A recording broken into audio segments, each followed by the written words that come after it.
According to the New York Times, a former newspaper, the FBI has uncovered new scandalous information detailing how Brett Kavanaugh pulled a girl's pigtails when they were both 5 years old. Anonymous sources close to the case informed anonymous sources close to the Times that anonymous sources within the FBI have spoken to anonymous sources who know someone who was there at the time and say that Kavanaugh's vicious assault on this innocent child left her crying and traumatized right up till snack time.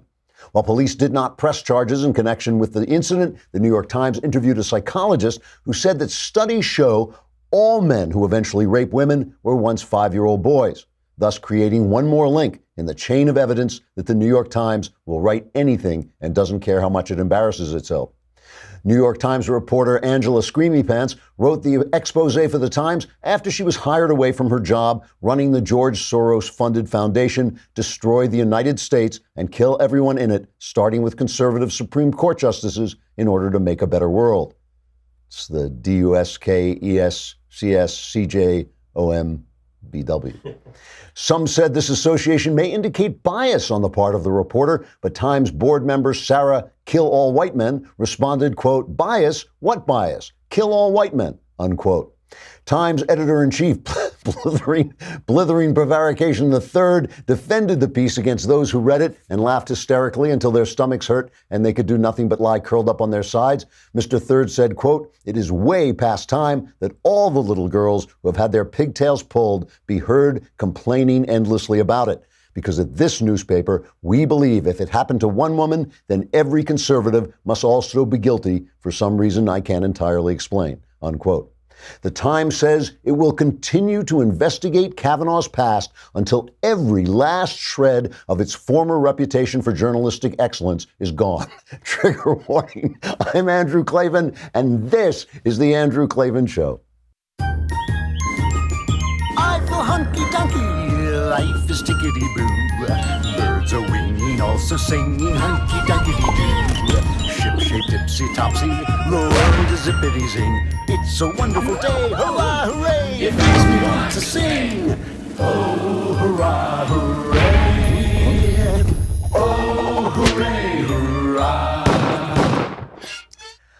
All right, it is Mailbag Day at last. I know you've been waiting, you've been clinging to your problems. God, stop screaming at me. I can't stand it anymore. And now I'm triggered. I don't feel this is a safe space, Austin. It's not a safe space anymore. He doesn't care. He doesn't care if I'm triggered and it's not a safe space. By the way, this is good news. This Klavanless weekend will not be quite so Klavanless anymore. We at the Daily Wire are launching the second season of my podcast series, Another Kingdom, which is performed by Michael Knowles, but written by me. So it is not a Klavanless weekend on Friday. If you aren't caught up on the first season, don't worry. They'll all be available on our website to view and listen to. And subscribers to the Daily Wire will get early access to each episode and all of it ad-free. This season, we've added an incredible visual component. It is just amazing stuff. The artists here have been working, when I say around the clock, they really have. They've been working on weekends. They've been working at night. And it's just, it looks so great. The music is great. Knowles, I hate to admit it, but Knowles is absolutely great. So go to thedailywire.com and subscribe. It is really top-notch. Also, while you're doing that, by the way, please subscribe to The Andrew Klavan Show on iTunes. It really helps us. It helps us if you go on and leave a 5-star rating, and it lifts the show in the rankings, and it's really good for us. Now, we have to talk about Quip, because none of this would make any sense if I had no teeth. I don't even know what that means, but my teeth are beautiful because I use an electric toothbrush, and I love my Quip because it is not like most electric toothbrushes, which are the size of a bazooka. It's sleek, it's cool, it really is well designed. It packs just the right amount of vibrations into this excellent design. It also comes with a mount that suctions right to your mirror. I like to stick it on my forehead and just walk around and scare my wife with it, but it unsticks to use as a hygienic travel holder, so you can take it wherever you're going, whether you're going to the gym or whether you're going to Timbuktu. You can have your Quip with you, and Quip's subscription plan refreshes your brush on a dentist-recommended schedule. You get a new brush head every 3 months for just $5, including free shipping worldwide. Quip starts at just $25, and if you go to getquip.com/Klavan right now, you'll get your first refill pack free with a Quip electric toothbrush. That's your first refill pack free at getquip.com/Klavan, spelled GETQUIP.com/ how do you spell it? KLAVAN. Mickey Mouse. No, it's not. You know, so much anger, obviously, so many accusations and counter-accusations, and so much of it is made worse by the reporting of the media. So much of this would not be happening, and for two important reasons. I'll explain them both. If the media were not so dishonest, if it would reform itself, it can't be reformed because of the First Amendment. I believe in the First Amendment. I don't want to reform it. I want them to reform themselves. They are doing the wrong thing. They are doing something wrong. CNN, NBC, ABC, CBS, the New York Times, they're doing something wrong, and they're making the country worse. They're making the country worse by lying. You want to see a crazy clip? You want to see an amazing clip? Here is Joe Scarborough agreeing with me. You won't see this often. Quite a few people that we talked to, who I think a lot of them were registered Democrats, raised questions about Dr. Ford's story. Now, that's something in 24/7 news coverage, at least in mainstream media, you never hear anybody talk about. They won't talk about it. They feel that, if anybody sticks their neck out and says that they disbelieve any part of her story, or if they talk about how there are no corroborating witnesses, well, they'll get absolutely slammed. I think the media coverage of this has been so one-sided. It has been so biased. There has been the presumption from the very beginning that every single allegation made against the judge was true. That this is what happened during the run-up to the Trump election.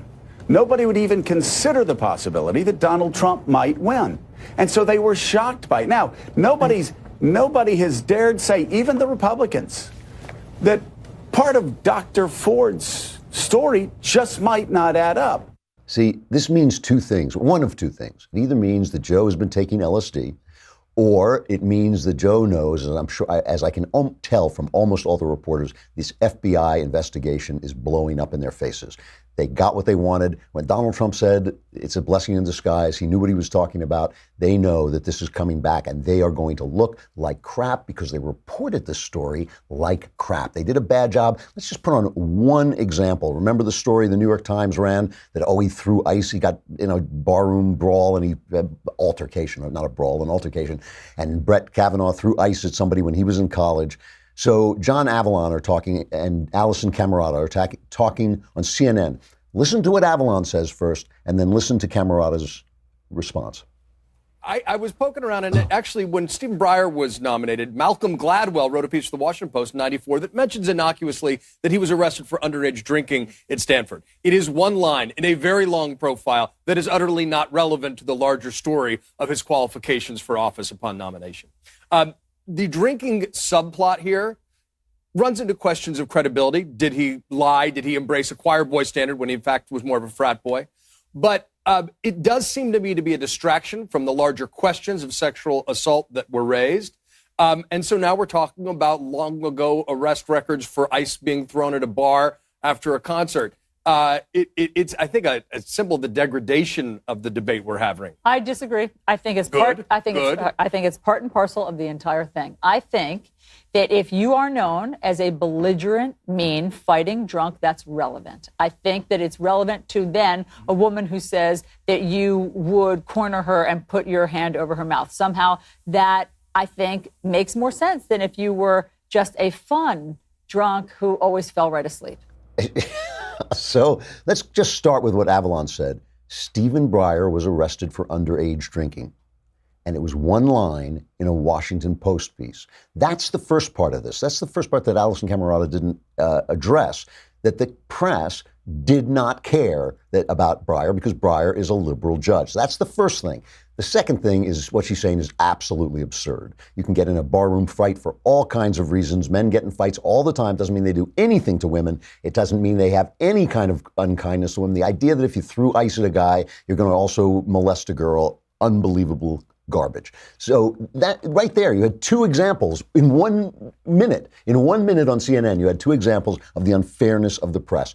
And what the press does repeatedly, which is the leftist technique, is it organizes us into leftists and haters, right? You're for gay marriage or you hate. You are for, you're against, you're for Kavanaugh, you're for abortion or you hate women. Whatever it is, there's one side and there's hate.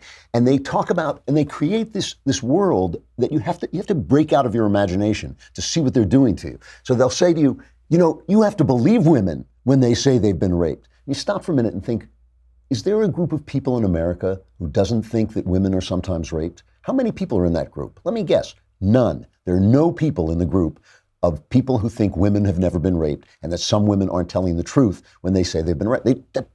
Those people don't exist. So it's not like, good-hearted liberals, leftists who believe in women and evil conservatives who don't believe in women. That's not that organization of people doesn't exist. It only exists in the minds of CNN and the networks and the New York Times. The rest of us want to know, did this person do something to that person? That's the question in front of us, and there is no other. Let me talk to you for a minute about Ring. Ring is just a modern way of getting alarms and security in your home. And I'm going to have them come to my house and do my entire house because I don't like the security I've got there now. And I'm going to have Ring come because they just do such a good job. They have this home security. They have a video doorbell. That's the most basic thing. So you can see who's outside the door. We have some video of this. A woman comes up to a porch to steal a package. They do this in my house. They leave you a package on your doorstep and a woman comes up to steal it, but they've got Ring video doorbell. And this is what happens.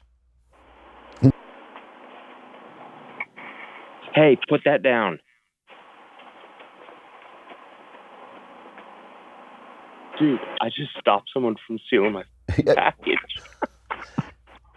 Yeah, she takes off like a shot. She knows she's been spotted. She knows they've got video. If he calls the police, they're going to be able to identify them. A Ring video doorbell lets you see and speak to intruders on your smartphone from anywhere. You don't even have to be home, and you can even share video clips to neighbors using the Ring app. Ring's Floodlight Cam and Spotlight Cam let you build a ring of security around your entire property. Stop crime before it happens and help make your neighborhood safer with Ring. Save up to $150 on a Ring of Security kit at ring.com/Klavan. That's ring.com/Klavan. $150 off when you go to ring.com/Klavan. Next time somebody comes up to your door, you'll be able to say, hey, how do you spell Klavan? It's Klavan.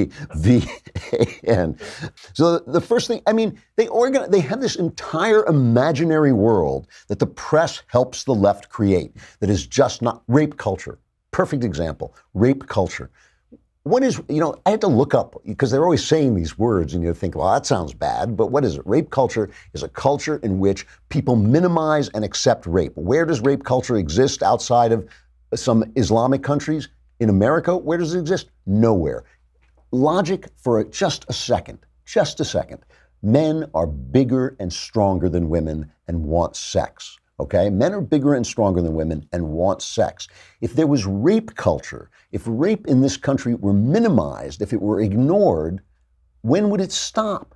Who would stop it? Who would be there? Why are there police who believe, I have to stop that, that's a rape? Why are there men who risk their lives to stop rape? Most men, a majority, they always have that thing, well, not all men.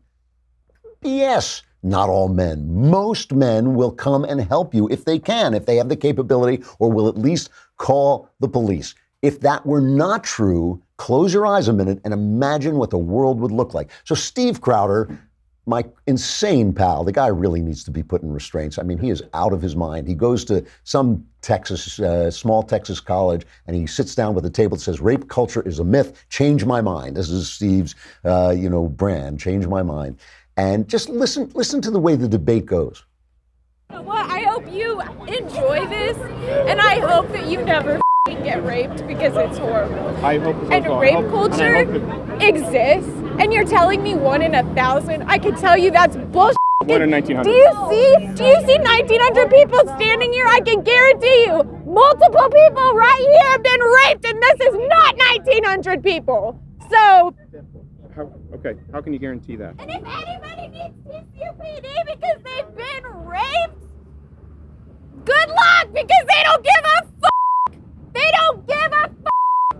Film it if you want, post it if you want. I introduced myself to this man, and this man is saying 1 in 1900? 1900? According to the FBI, yeah. According to the FBI, 1 in 1900 people have been raped. I can guarantee that I am not the only one standing here that's been raped. And we are not 1900. So thank you. And thank you. And I hope you get the hell off our campus. So she seems nice. And, Crowder, if Crowder is the sanest person in the room, there's something wrong with your campus. If Crowder is the sanest person on your campus, you need a new campus. And he is. She's screaming at him. I mean, he's got the information from the FBI. If 1 in 4 people were raped at any college, which is this number they keep sending around, it wouldn't be so. So anyway, the fact that the media does this, it divides us. It makes it impossible to tell what's true. It makes us move into our corners and defend our place, defend our guys no matter what. If we felt that everybody was getting hit by the New York Times, if we felt the New York Times was fair to everybody and hit everybody equally, we wouldn't constantly be defending every single thing that people on the right do. Yesterday, Donald Trump, I got to tell you a joke, all right? This is Donald Trump. Let's just look at for a minute what Donald Trump said. He finally, I went through this whole thing yesterday where I was talking about how well he was doing, how restrained he was, how he was keeping it together, and now he goes off and he goes after Christine Blasey Ford. There are now a lot of things, I would say a number of things that have raised serious questions about Christine Blasey Ford, the accuser of Brett Kavanaugh, have raised serious questions about whether she's telling the truth, things that do not hold together in her testimony. I think these things should be questioned. They should be reported. I think she should have been questioned harder during the hearing. But here's Donald Trump with his version of it. 36 years ago, this happened. I had one beer, right? I had one beer. Well, do you think it was? Nope, it was one beer. Oh, good. How did you get home? I don't remember. How'd you get there? I don't remember. Where is the place? I don't remember. How many years ago was it? I don't know. I don't know.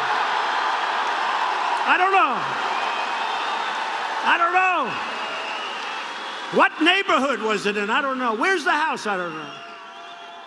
Upstairs, downstairs, where was it? I don't know. But I had one beer. That's the only thing I remember. And a man's life is in tatters. A man's life is shattered. His wife is shattered. His daughters, who are beautiful, incredible young kids.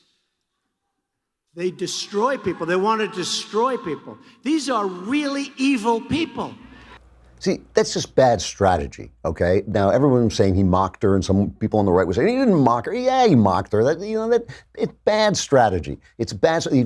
There are only 3 senators who are on the fence, maybe 5, but they're, and 2 of them, at least 2 of them are women, and what does he want to offend people like that? It reminds me of this old joke. I'll tell this joke.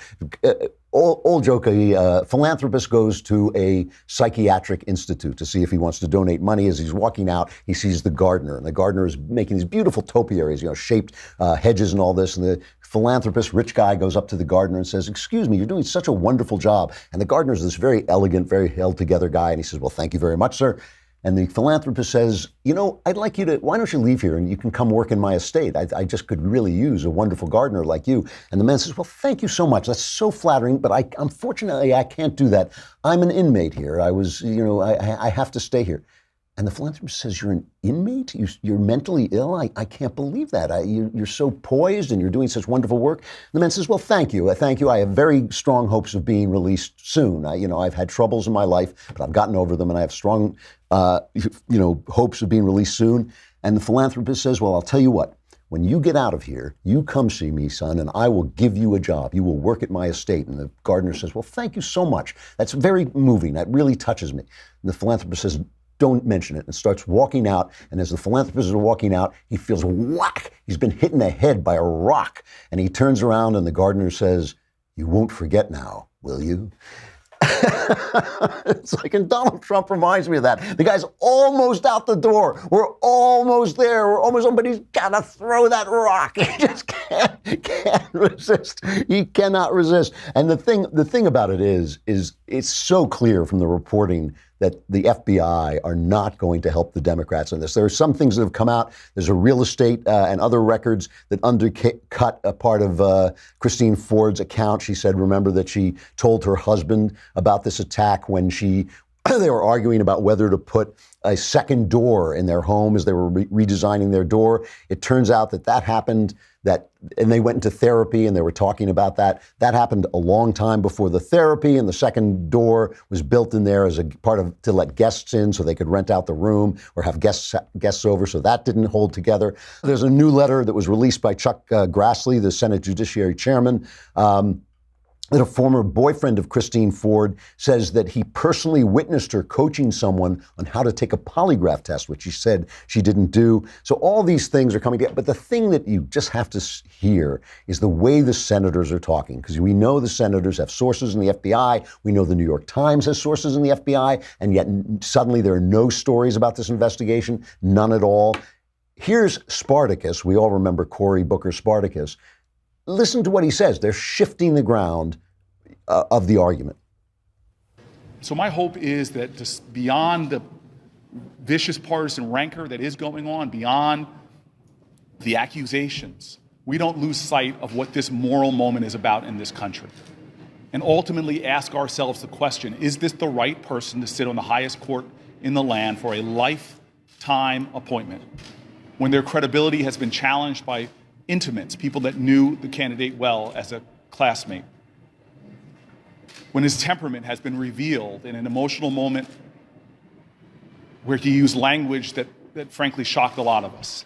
And then ultimately, not whether he's innocent or guilty, this is not a trial, but ultimately, has enough questions be raised that we should not move on to another candidate.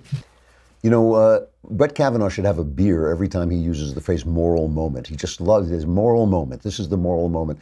So Spartacus says it doesn't matter whether he's innocent or guilty. Suddenly it's about his record and his temperament. We've heard all that about how he got angry about being accused of rape. How could anybody get angry about that? It's a little, But suddenly it doesn't matter whether he's innocent or guilty or not. Mazie Hirono from Hawaii, remember, shut up all white men. Suddenly it's about his record. This is the thing. This is the argument that they lost at the hearings. This is the argument that they lost at the hearings. They could not get him on his record. His judicial record is excellent. His rulings have been adopted by higher courts again and again. He has an impeccable judicial record. And now listen to Mazie Hirono. That's the argument they lost. So is she talking about rape anymore? Let's hear. He has a pattern of making decisions that limit a woman's right to choose. That should be a major concern to Susan Collins. He has certain attitudes about Native peoples. That should be a major concern to Lisa Murkowski. And so we can't, I hope that they're not just banking everything on the FBI report. There's enough evidence of his pattern of decision making, not to mention his very expansive views of presidential protections, because he's the only one who wrote that the president should be immune from any kind of criminal or civil proceedings while he's sitting in office. So suddenly it's about the decisions again, which is what the whole hearing was about, which is why they brought this up, because they lost the argument. They wouldn't have done this. They have covered themselves in shame. They have covered themselves in shame. If it turns out, as I very much believe it is now going to turn out, that that Christine Ford's story is not at least backed up by something, as doesn't have any kind of backing at all, this was a shameful, cruel, stinking, rotten thing to do. They said they were going to do it. They said from the very beginning that they were going to use any means necessary. They would not have done it if they hadn't known the press would run protection for them. The press ran protection for them. If you know that you are going to go out there and do that, and the New York Times is going to say, ho, ho, ho, wait a minute, wait just a minute. We don't agree with Brett Kavanaugh. We hate his opinions, but accusing him without proof of rape or it's not rape, it's molestation, accusing him of molestation without proof, that's going too far. Just that much common decency, that much fairness. If you'd gotten that from NBC instead of putting on Julia Swetnick, who had those completely now debunked attack on him of these rape parties, gang rape parties and nonsense, if they had known that they were not going to put that woman on the air because NBC was going to say, hey, until this is not a charge that I am willing to air against another human being until I've got proof. I'll send out somebody to investigate, but I will not just let her come on the air like that. If they had known the press press was going to act like that, they would never have covered themselves in shame. So I just want to end up by saying today the New York Times ran a piece, I think it was 500 pages long. I think it almost was like the entire thing about accusing Donald Trump and his family of committing tax fraud.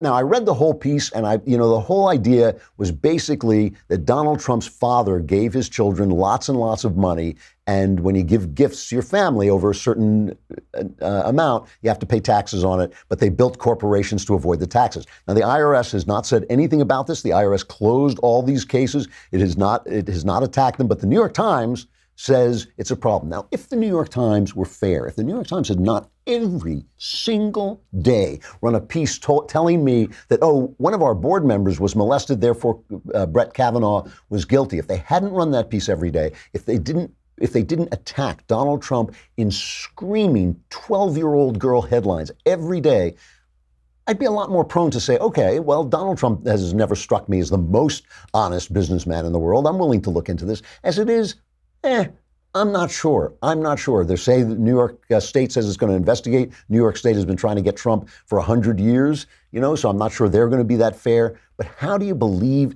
anything? We are divided against each other because the press divides us. The media divides us. If we knew they were going to be fair, we would sit and listen. We wouldn't be arguing with our friends. We'd be saying, here's the latest story from the New York Times. It has both sides. This is the one I believe. That's the one I believe. What they call on Fox News fair and balanced. The only guy still doing it is Bret Baier. He's the only one who's still giving you the whole story on Fox News. So you can rail at Fox News as conservative all you want. It's the only one that's got that show that tells the news straight. This has been, I would call it a low point in the press, but if they got any lower, they would be able to walk under a snake with a top hat on. It is just absurd. All right, we got the mailbag coming up, but first we got to say goodbye to Facebook and YouTube. You got to subscribe. You want to get Another Kingdom Season 2. You'll get it a few days early if you subscribe. You'll get it ad-free if you subscribe. You really got to see this thing. It is so, so cool. I wrote the entire second season, and I can tell you, it's great. Nobody writes this stuff like me. It's terrific. It really is. It's a good story, but they have just done such a fantastic job putting it together. That's on Friday this week, and then if you subscribe, you can get it earlier. But please come and take a look. Otherwise, you're stuck at the Klavanless weekend, and you know what that's like. All right, mailbag coming up.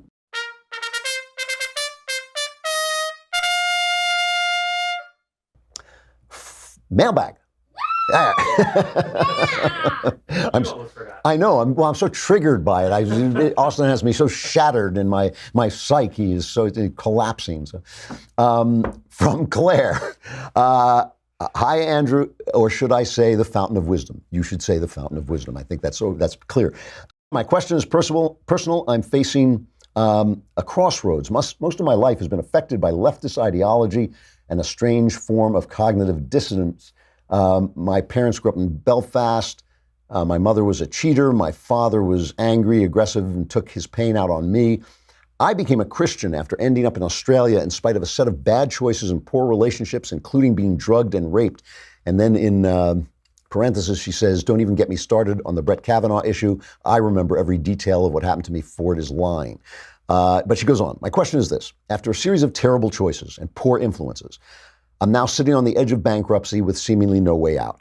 How do I come back from both my poor decisions and the bad influences that led me to them? I'm 36. I fear I will never get married or have kids since coming out of this leftist coma. And honestly, I've had a pastor tell me I should just settle for some nice 30-something divorcee, suggesting I didn't deserve anything more than someone else's reject because I am someone else's reject. God bless you and thank you for your time, Claire. Oh, man, Claire. Okay, well, this letter resonates with me in a lot of ways.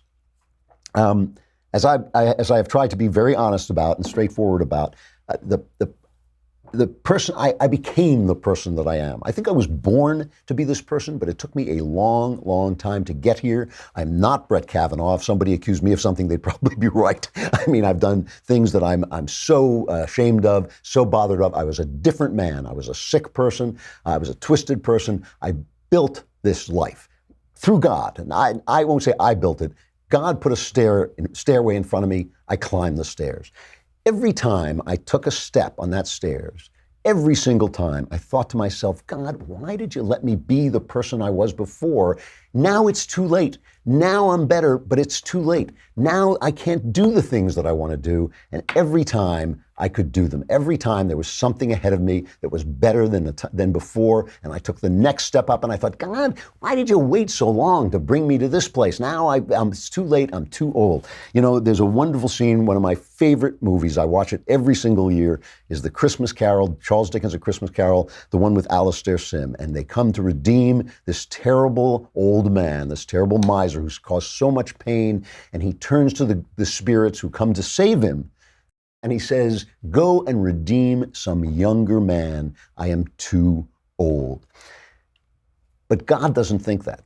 God doesn't think it's too late. He doesn't think it's too late for you. He knows where you've been. He knows what you've done. He doesn't you are not God's reject, obviously. He called you to him. He meant it. He means it now.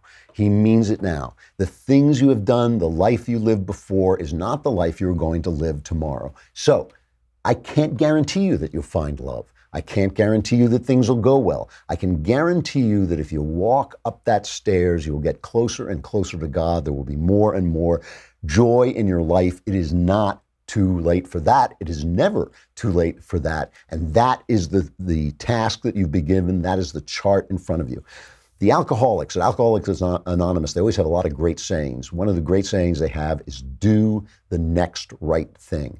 That is great advice.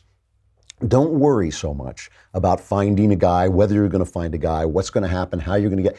Do the next right thing. And when it's time for you to look for love, go to the places where you're going to find nice people. Go to the places where you're going to find people who treat you well. You don't know what that guy's going to look like. And don't think he's a reject because he's divorced or whatever. You don't know what that guy's going to look like. Just do the next right thing. Go up that stairs. God is on every one of those stairs. Just go up it. It will get better every day. It's not too late. That's the answer.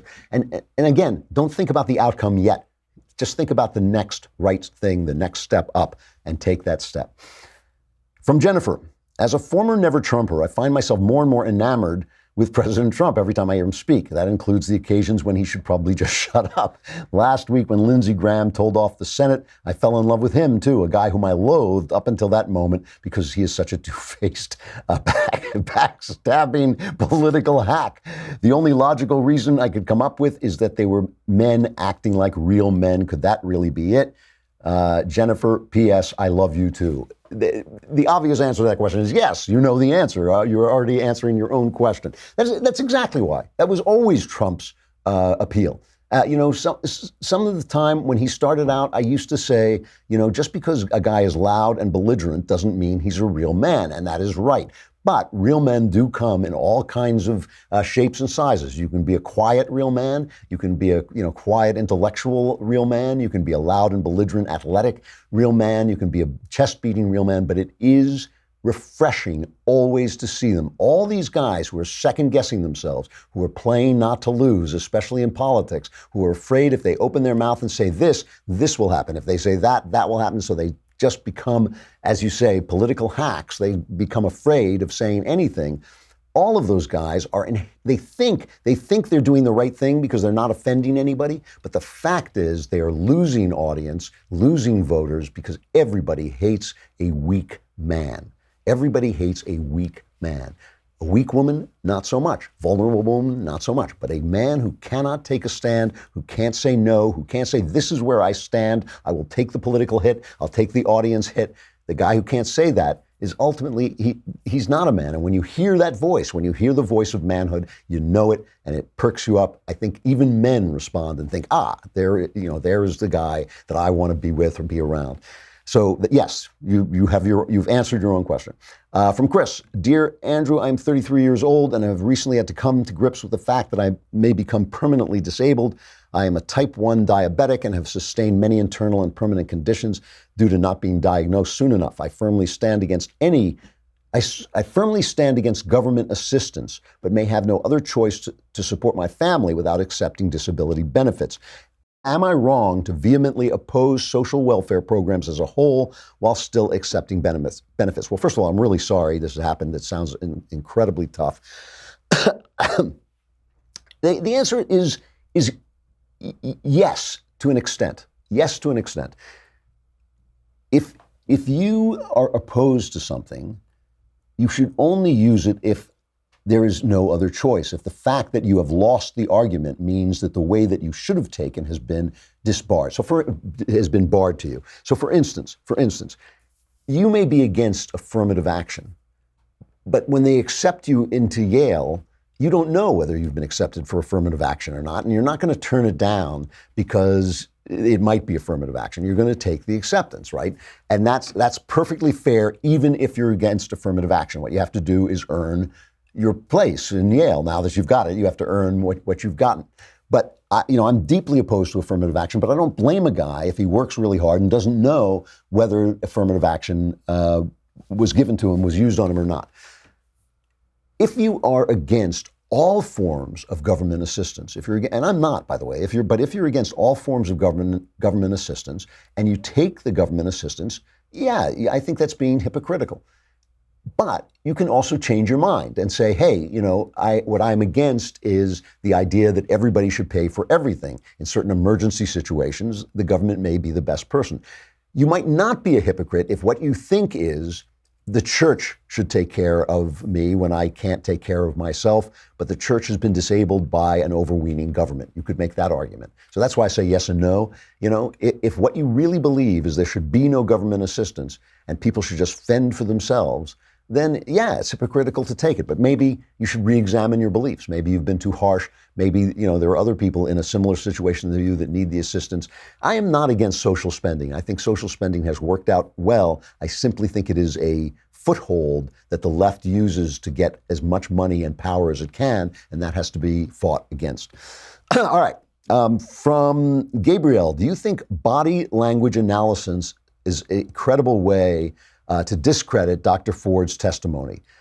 Daily Wire recently published an article on this topic, and I was curious on how good such analysis is and whether it is highly subject to personal bias. Yeah, that's exactly my problem with it. It's not that you can't read people's body language, but there are two problems with it. One, your reading is going to be biased. There's no exact science of body language reading. And so I just don't feel that is really credible evidence. I don't know how the law treats that kind of thing, but I'm very, very suspicious of psychological experts and language, handwriting experts and things like that. I think there may be people who can tell from handwriting or from body language, can tell things from it. I think we all read each other's body language, but I think it is so affected by personal bias that it's just not reliable at all. My second thing is if it were scientific, if there are studies that show that a person who stands like this or pulls his ear or, all those things they put on TV that aren't really true, if he blinks rapidly, he's lying, people would learn how to game it. If it were really a science, people would learn how to game it. Because if you cross your arms when you feel like self-defensive, then you wouldn't cross your arms while you were being interviewed by the police. You would relax, make sure you were seated in a relaxed pose. So I just don't think I don't think it's credible. No, I think that if my wife said to me, reading his body language, I felt this way. I know my wife. I know where she stands. I would think that was more reliable than an actual expert. From Casey, hello. My wife and I have a couple who have been very close family friends. They recently were advised by their doctor to terminate a pregnancy. They followed through with the termination and took it very hard, but knew the baby would not have survived otherwise. My wife, who is very Catholic, has taken it very hard as well. When the couple speaks of trying to have a child again, my wife gets upset and says that if it happened again like the last time, she could no longer be friends with them. I think this is awful. I know that the decision did not come easily to them and do not judge them as lacking faith, which my wife does. I'm finding it harder to look past my wife's own inability to forgive, accept, or show any amount of grace in this time. Here's the problem. The problem is between you and your wife. It has nothing to do with your friends. Your friends are your friends. Your wife and you have a different attitude toward abortion. Hers is very understandable, and so is yours. She believes that this is killing a child. It's killing a child, and she does not know how to live with that or accept that in these people. Your relationship to her is exponentially more important than your relationship to these friends, okay? You don't have to break off with these friends. You can continue your relationship with your friends. But what you need to do is you need to come to terms with the fact that you and your wife disagree on an important issue. That's not a sin. That's not a crime. Marriages can well survive those disagreements. They should survive those disagreements. Those are things you can discuss if you discuss them in a civil, friendly way. There are things you can talk about. Maybe your wife will come around a little bit. Maybe you'll come around to see what she's about. But the problem you want to solve is the problem of you. It's you not forgiving your wife. It's you not showing grace to your wife's difference of opinions. It's not her lack of grace for your friends, because your friends are outside the marriage. The marriage comes first. Your friends are outside the marriage. You have to show grace and forgiveness and understanding to the fact that your wife has a different point of view than you do. You know, again, not a sin, not a tragedy. You just have to come to terms with that. If you can continue to have a relationship with your friends that she may not want to continue. But you do have to continue to have a relationship with your wife. That's the important relationship here. That's the one you have to protect. Let's see. Here it is. Brian, do you think that after this shameful display by the Democrats, it will cause a flood of red voters? Possibly so. Possibly so. Here's what I think. I think that the Democrats have succeeded in acting so badly that they have energized the right for the midterms. I think that is a good thing. I think that if the Republicans fall apart and can't get this done and can't stand together long enough to push this nomination through as it deserves to go through, I think people may get so disgusted on the right that they stay home. If they do confirm him, if they confirm Kavanaugh, I think that will be helpful. If they don't confirm him and they renominate him as Lindsey Graham recommended, and they just say, okay, let's take it to the people, I think they'll win both the House and the Senate. I think that will energize the base. It all depends on how they behave. If they are feckless and stupid, they could lose. People may just be disgusted and walk away. All right, tickety-boo news.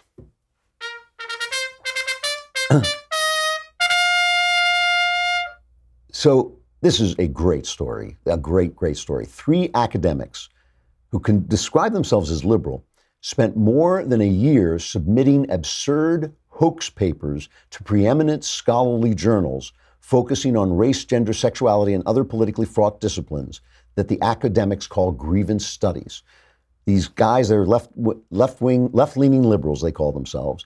James Lindsay, a math doctorate, Peter Boghossian, an assistant professor of philosophy at Portland State University, and Helen Pluckrose, a London-based scholar of English literature and history. They decided that American scholarship was being so skewed by grievance thinking that they could write these absurd articles, and they submitted 20 papers to various peer-reviewed journals under pseudonyms, and 7 of these absurd papers were accepted. Let's see if I can find some of them. There was Dog Park, Human Reactions to Rape Culture and Queer Performativity in Urban Dog Parks in Portland, Oregon.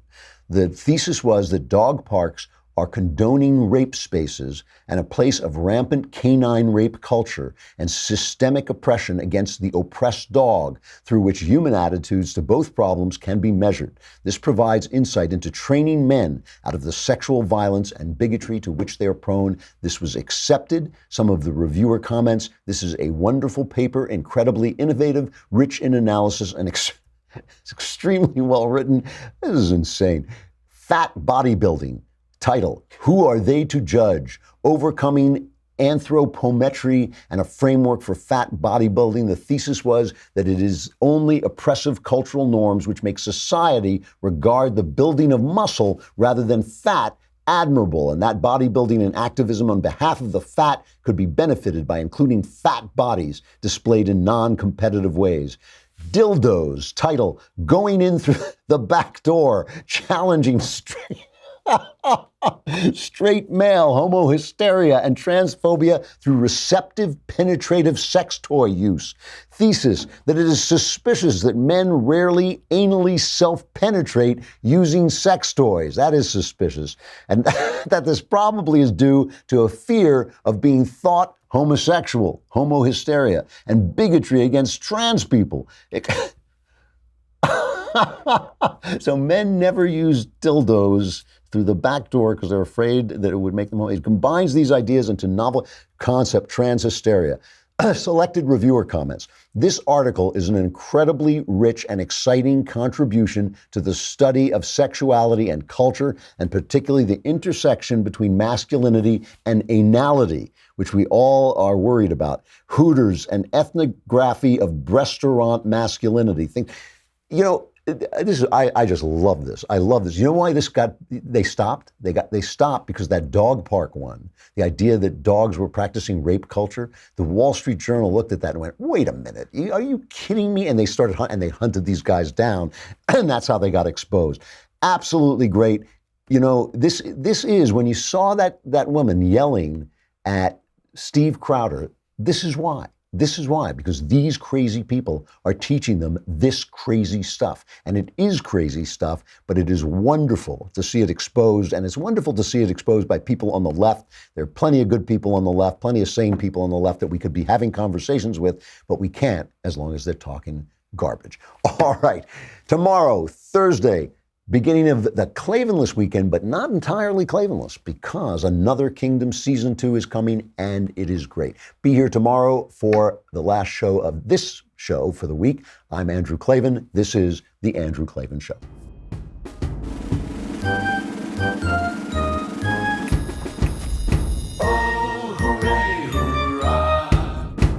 The Andrew Klavan Show is produced by Robert Sterling. Executive producer, Jeremy Boring. Senior producer, Jonathan Hay. Our supervising producer is Mathis Glover. Technical producer, Austin Stevens. Edited by Alex Zingaro. Audio is mixed by Mike Cormina. Hair and makeup is by Jesua Alvera. And our animations are by Cynthia Angulo and Jacob Jackson. The Andrew Klavan Show is a Daily Wire Forward Publishing production. Copyright Forward Publishing 2018.